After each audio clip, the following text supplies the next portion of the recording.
the Gulf Stream shifts from its move into the North Sea and off the Irish Sea, Irish coast, I should say, straight into Portugal. And so that becomes the starvation belt.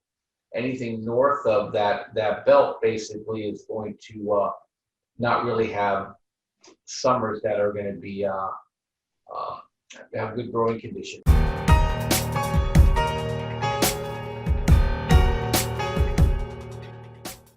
Tech platforms are surging in the stock market. Giants like Facebook, Amazon, Google are reaching all-time highs, with the most noticeable jumps happening in the last 6 months of the NASDAQ, with the never-ending money printing from the Fed. There's still time to learn how to take advantage of this. Learning how the stock market, crypto, precious metals all work is one of the best ways to take control of your financial destiny. And Bob Kudla will show anyone willing to learn how to dominate the markets through courses ranging from beginner to advanced, with online trading tools and an average 70% win rate. All you need is an internet connection to get started. Interact with Trade Genius community, fellow traders, and certified Trade Genius trades, alongside professionals who generate revenue for themselves in the stock market every single day. Live buy and sell alerts text to your phone, built for both new and experienced traders. TradeGeniusAcademy.com. Discounted bundles with their freedom specials. And use the promo code SCHOOL for 40% off non-bundled items. Click on the link in the description box below. And now, on with the interview. Good afternoon, everyone. As always, you're going to have a very interesting conversation loaded with information that can help you see around the bend of the future a little bit. If you're trying to see how the economy, supply chains, food pricing, and just life in general might play out over the next few months. The signs are around us of things in tremendous change at the moment. Bob Kudla, TradeGeniusAcademy.com. We always have these really in-depth talks about once a month, and there's been such a dramatic change since the last time we spoke, even just a month ago. Now, for those of you out there who've been looking or following any sort of U.S. news, the 65-degree Fahrenheit drop across the U.S. Midwest grow belt, that includes from Colorado, Iowa, Missouri, Kansas, all these areas here, Oklahoma, down to Texas, even all the way to the Gulf of Mexico and parts of Louisiana, are going to experience the largest temperature drop ever recorded in the United States in such a short amount of time. The previous record was 50 degrees Fahrenheit drop. This one is going to be about 65 degrees Fahrenheit, taking the crops from 90 degrees plus, some areas 100 degrees Fahrenheit, down into freezing. So think about that for a second. The plants are still growing and maturing. The corn, the soy, sorghum, millet, and whatever else is being grown out there, vegetable. Think about that. It's going to go from 90 degrees Fahrenheit to frozen with snow of over a foot in just a matter of 36 hours. We look across the landscape. We see China struggling with food now. The new law is boys can have 2 bowls of rice and girls can have 1 bowl. That's no joke. That's what's happening. They're going into a famine. The typhoon that just skirted through South Korea up into the wheat growing belt of China, Heilongjiang, which is up there on the border with North Korea, that's going to be a total wipeout and loss, in addition to what was wiped out and lost in the biggest floods in 400 years in the central grow zones of China. And gold and silver prices, as you see, not a lot of movement there except up, and central banks are now grabbing your 1 ounce round and my 1 ounce round that we could buy online. They've added 100 and something new deliverable vendors, smelters, refiners, suppliers into their supply chain because they can't get enough metal. Something's very, let's say, in the works of changing into a reset, in my personal opinion, and it's very apparent now. Food prices up, the distractions all around you. And Bob, thanks for joining. I think maybe you can put a little light on where we might be going with these changes and what you also see on the horizon for food, metals prices, economy in general, and then what people can expect through the next few months. So thanks for joining me. Hey, Dave, thanks for having me. And so let's talk China first and how the implication has on our market. So China's doing 2 things. Well, they're doing 3 things. One is that they're They're selling off their treasuries because they're broke. They're also selling gold because they're broke. And they're using whatever cash they have to buy food stuff here and in South America. So China is going to be probably a failed state here if we could continue to see what we're seeing in terms of the grand solar minimum. And with the 6-week extension of their monsoon season, that pretty much wiped out their whole central grow belt, and they're probably not even going to be able to afford even to get the nutrients, the ag chemicals in there. Topsoil is washed away. So this is assuming things get better next year, which they won't. We're it's a 2-3 year problem, but what you and I talked about for years, Dave, is that it's 2024 before we see like a short-term bottom, and then we go into a steeper decline going into 2030. Hence your the title of your podcast. That's China. Okay, so now let's flip over to the United States. So we have a number of things happening here too. We have our corn belt got hit pretty hard with the derecho that happened last month. And now we have in North America, Canada basically announced their meteorology center said summer's over, but don't expect the fall, which means winter's coming. And their belts have been tightening now anyway, so they're down to growing barley and other low quality crops just to bring cash in. At the same time, the virus is killing their manufacturing industry. And so I told people all along, you watch Canada, you watch China, those are going to be the failed states for the solar minimum.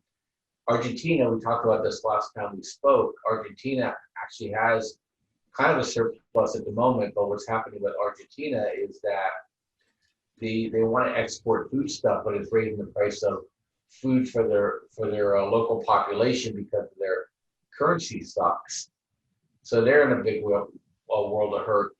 But the thing that nobody talks about is Brazil. Central Brazil has which never gets cold. They've had frost in the Central Highlands, which is a big deal. And then one thing that I want to talk about, I wish I would have sent the graph over, is that what people tend to not understand what happens during a solar minimum. Everybody thinks it's CO2, and then although it's not CO2, well, then it's the sun output. Eventually that'll go away once they lose their funding. But what people don't know about the solar minimum is it's not just solar output that's a problem, but the gravitational impact of the solar winds abate. When it happens, there's been a study done now. I think they have 5,000 years now of data from sediment, core samples, isotope readings that the Gulf Stream shifts from its move into the North Sea and off the Irish Sea, Irish coast, I should say, straight into Portugal. And so that becomes the starvation belt. Anything north of that belt basically is going to not really have summers that are going to be have good growing conditions. Now, that only goes so far in, so you're talking about the Nordic countries are in big trouble. Benelux is in big trouble. England, Ireland, the United Kingdom's in big trouble. And then parts of France. Now, if you start having Germany starts getting influenced by the continental, heating, and so France is in trouble. But Spain is going to go from an arid region to it's for the next 6 or 8 years, it's going to get increasingly wet. And that's where North Africa, when people always talk about, I always laugh because all the North Africans are trying to get into Europe. In 10 years, all the Europeans are going to try to get into North Africa because those belts are all shifting south. And it's going to be really interesting to see. Now, for me as a trader, these things are nice because I'm like obsessed with it like you are. But, how do you make money from it? Well, don't buy any European assets. If you're European, better buy North American assets. If you're Chinese and you can hear this and you can escape. And And then if you're living in the Middle East, you're going to have a renaissance. Tunisia, Morocco, probably the best to Egypt a little bit. Excuse me. And the failed states will still be failed, but they're going to be able to grow grain there. And so the smart, forward-thinking European multinationals will already be working to set up relationships into the northern Sahel and to be able to, that's going to be their growing belt. They're not going to be able to grow food locally. I always laugh when I watch National Geographic about, oh, this guy planted some trees and he created this green belt. Well, that's nice. It's part of it. But what they don't realize is that the whole Sahel is moving north. So that's going to be really big, huge changes to the economics. And everything happening in America obviously is affecting things is the election. Trump wins, we're going to totally decouple from China, and I think he'll protect our foodstuffs from export. If Biden wins, I think we'll see incredibly high food inflation with indifference to the farmers. And then you're going to see the same kind of situation in China where it's going to tell us how we need to reduce our lifestyles versus trying to figure out how to grow us more food. So that's kind of where we are today. And also gold and silver here in the U.S. is, I don't know if you've been watching the markets here since last Thursday, the blow off top in NASDAQ, it looks like it's begun. We'll probably have a chance to try to echo this, but that'll fail. And when that fails, then we're looking for a pretty extreme move down. But in the beginning of these moves, it'll affect the metals and miners just because you sell what you can to sell what you have to, kind of a situation you get a margin call. So I'm looking for 10% down moves in metals and miners. And then once that abates, the Federal Reserve is going to come in there hard and it's going to lift metals and miners higher. And once that's done, then you'll see food inflation go too. And then things will get quite painful in 2021, 2022 in the United States. And I think it'll probably come to a head 2024. And I think we'll see we thought we'd seen changes in 2020 in which we live.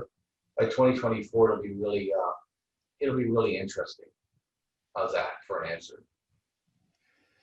Yeah, I would agree. The amount of change we've seen so far is maybe 10% of the 100% in through 2024. So what you've witnessed in 2020 is about 10% of the total change, because it's going to involve everything from the economy, the food availability, much more on the jobs end of things, these new countries evolving with their food. And those of you who really want to delve into this, I've been talking for a couple of years about the same shift in North Africa. That is going to be the new grain belt for the world. Now you have to realize that your research should start at the West African monsoon shift on its regular 2,500 or 4,500 year pattern. This draws more moisture in from the Atlantic and drops it and deposits it in over Central Africa. And that's why they're getting all these record floods right now from Niger, Ghana, Togo, Benin. And then if you go in a little bit further north, when you get into Mauritania and Chad, these areas that are incredibly dry. But by the way, they domesticated rice there 4,500 years ago around Lake Chad because it was so wet. They're going to be tapping the Nubian Aquifer at the same time. So one of the reasons, and you take a look at Libya, what they'd done with their irrigation into the desert project before those, a lot of the problems went into the country with the overthrow of the government there. They had irrigated square miles of their desert using underground water resources. Now they knew the West African monsoon was shifting. So think about that for a moment. It's been a proven concept that you can tap the Nubian Aquifer to grow crops above ground when there was not that much above ground rainfall. Now we're coming into record harvest in Algeria, record harvest in Morocco, record harvest in Tunisia. And now they're getting both the above ground rainfall and the Nubian Aquifer tap. And that is, just under Libya, I think there were 4,500 cubic kilometers of proven water reserves under there. So think about that. Canada goes offline. China starts to go offline. United States reduction in production, reduced production. Whoever controls that area controls the 21st century, because it'll be the biggest breadbasket on the planet. It'll have a double crop. It's in that temperate zone with incredible, heavy sunlight, pure water from the Nubian Aquifer, unpolluted. And what's most interesting, I'm going to whip you into cryptocurrency with this. they're trying to roll out in West Africa and Central Africa this new direct deposit using cryptocurrency for the people in that and the citizens that have no access to banking. And I was thinking, why would you start there unless you knew there were going to be jobs where people would be paid that you would then give them and deposit money into their accounts? Where the job's going to come from there? Agriculture, the build out of the agriculture. So the whole crypto matches exactly with what you're talking about, Bob, here. This whole switch over into the new African grow zone, where other countries, Northern Europe also, where are they going to grow the food? They're not going to be able to. So then you're going to have to shift where it's grown, produced, and then shipped back or transported back to Europe across the Mediterranean. Think about that for a moment on how much wealth that would transfer down to Africa. Multinationals are in there right now already positioning. China's been there for 20 years, so this is going to be the contention. China's been there for 20, 25 years, setting out all this infrastructure, roads, hospitals, cities. You know how much they put in, billions, hundreds of billions.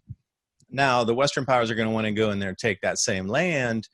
Who controls the port of Sudan? China does. Who controls the port of Aden over in Yemen? Magically, that civil war started just 4 years ago over control of that port. Because if you control that port, you can choke off China's access to port of Sudan, and they're going to have to run out through Tanzania. See, this is a whole geopolitical thing here that's starting to really play out about the food. It's about the food, because if you don't eat, you can't do anything. Your society collapses with no food production.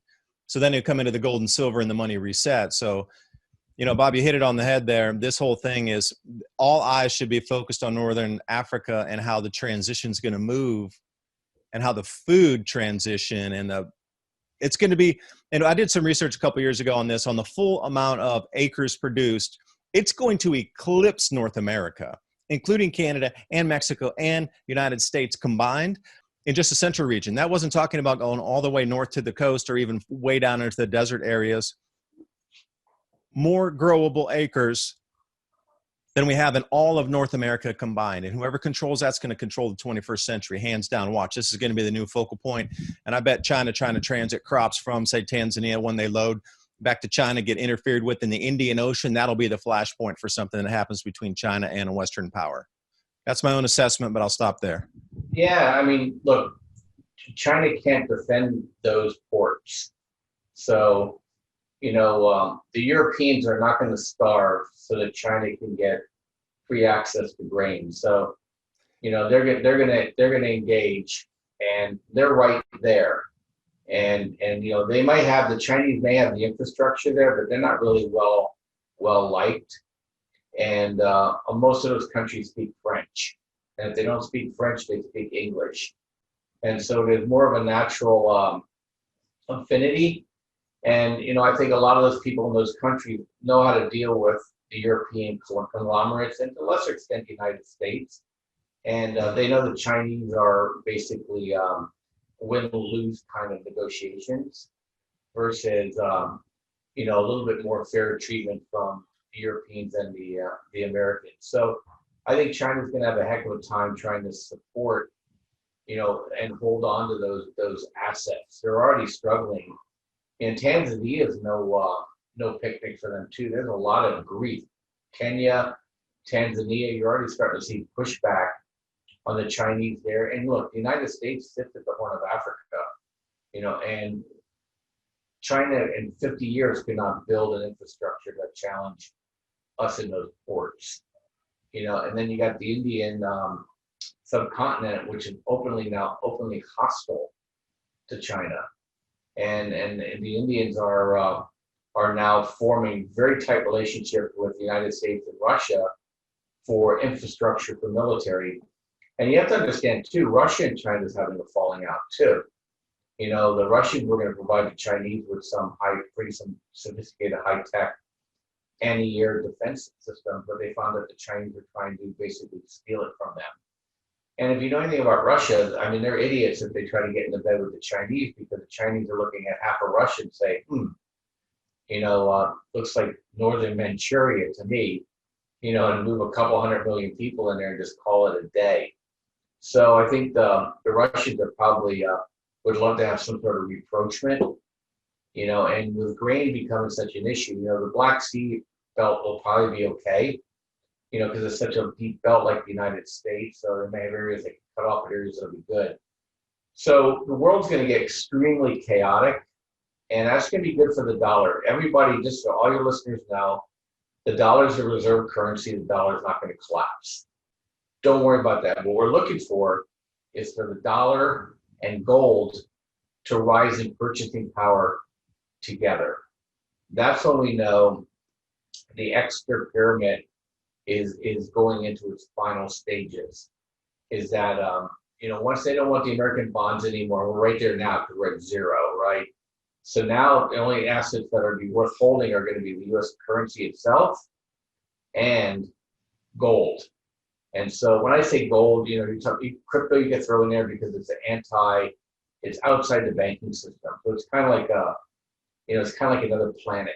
Okay, it's non-correlated to the extent that cryptos don't get confiscated or taxed at the source or whatever. It's going to be a good alternative to the banking system, and I think you're going to see some really big moves. Shifting gears on that is, I think the next election, if this mail-in balloting gets any legs, is that they'll do the basically blockchain the next election, so that you won't have any of these. Oh, hey, my ballot didn't get to me, or hey, they took my ballot, they filled it out for me, or whatever. You're going to be blockchain, and that means every document that goes out is going to have a chain of custody to it and come back. So it'll be interesting to see how the Democrats respond to that move. And it's ready to go. You saw the post office already has the patents for it.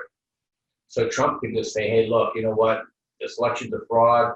Federal Election Commission will come in and say, no moss on this, or we got to do blockchain. And see, now they can't really complain about the, nobody has ID and stuff. But look, they want the contact trace everybody for this virus. So they're losing their argument over, privacy. So it's going to be really interesting how things go. And then you and I already talked about a million times about chain of custody for payment of cross-border goods, because nobody's going to trust anybody's currency, and they're going to demand some sort of guarantee of purchasing power payment, not just purchasing power. Not just payment. They want to make sure by the time that thing ships across the Pacific that your currency didn't drop 40% by the time I get my money. I just think it's going to be really fascinating what's going on. All the trends that are happening now in the U.S. are going to continue. If people are interested in real estate, the first move now is cities to suburbs. The suburbians are going from suburbs to exurbs. And now you're going to see basically the Midwest repopulate with people basically going back to homesteading, to be able to feed their family. And the good news about it is, it only takes 1,400 or 1,500 square feet to feed your family with all the vegetables that you need. And if you have an acre of land and you're happy eating chickens and eggs, you're going to have enough to feed your family. So, there's opportunities here. We're not going to starve. The Chinese are fighting a different position now, and that's sad. I can give you a number. So this is just generally in East Tennessee. Land, and I'm talking about farmland or more remote rural land. So suburbs, it kind of stops. Then you get that next step out away from the cities out into rural land, which I bought 20 acres up near the Cherokee National Forest. And then behind me, there's 3,500 acres before you come to the first road. And then behind that, there's more land. So the average of a listing is 11 days before it's bought. Think about that for a second. Some of these properties had stayed on listing for years before this whole city exodus had happened. And 11 days is now the average from when it lists until it's bought and closes. 20 acres for me is a lot. We have 5 acres under field right now, and we're clearing more. But then we have all the hardwood forest going up to the mountaintop as well. So I'm thinking about goats, chickens, as well as sheep, and a few other, the gardens as well. But out there's a lot more deer you have to contend with, more predators, if you will. So growing your own food is definitely going to be the solution. But while you're growing food, so here's the thing about the connectivity issues as well for trading online, getting into crypto, following the market, still being able to access and talk to people and be connected. There's a huge push for companies to roll out their fiber optic cables way out into the countryside where it was unthinkable even a few years ago. You're like, never in 150 years, they'll never get a cable out here where there are now. It's the hugest new business because you got people that really are remote working and they're demanding that and companies are responding. Now, myself, I'm having triple redundancy backup with the satellite internet and with the phone and trying to get the cable out there. And they're about 2 months away from cabling out to our area with a tap in, but it costs more money. So think about that. If you can even get your rural location squared away, you can still be connected to whatever it might be your needs. Like for Bob, myself, we're looking at the trading side of things. I look at the crypto, I look at the markets, I do my videos, podcast and whatnot. I need to be really connected to the net. But once we mesh these two worlds together and look for opportunities for these companies wiring the entire rural area with fiber optic cables to be able to deliver that internet access, once we connect these two worlds of rural living with high-tech connectivity, whoever's out there is going to survive just fine because you can step away for 6 months, not even put your head above water, and then, just pull right back there because it's such a different lifestyle of, you just probably won't get that in a city, but there's a whole different vibe going on out there of people see the same thing. Everybody moving to the more remote areas, they're all seeing, intuitively want to get away from the chaos. That's why they're out there. And it's a real community build, if you will. But I got to run, Dave. I appreciate you letting me ramble on here. This is fun stuff, but it's also important stuff. So check us out at tradelikeagenius.com, and we'll be happy to take care of you. I think you'll like what we do, and I think we'll help you make money. That's right. And use the code SCHOOL. I'll leave the link in the description box below. Thank everybody for watching. Hope you got something out of our conversation that's useful.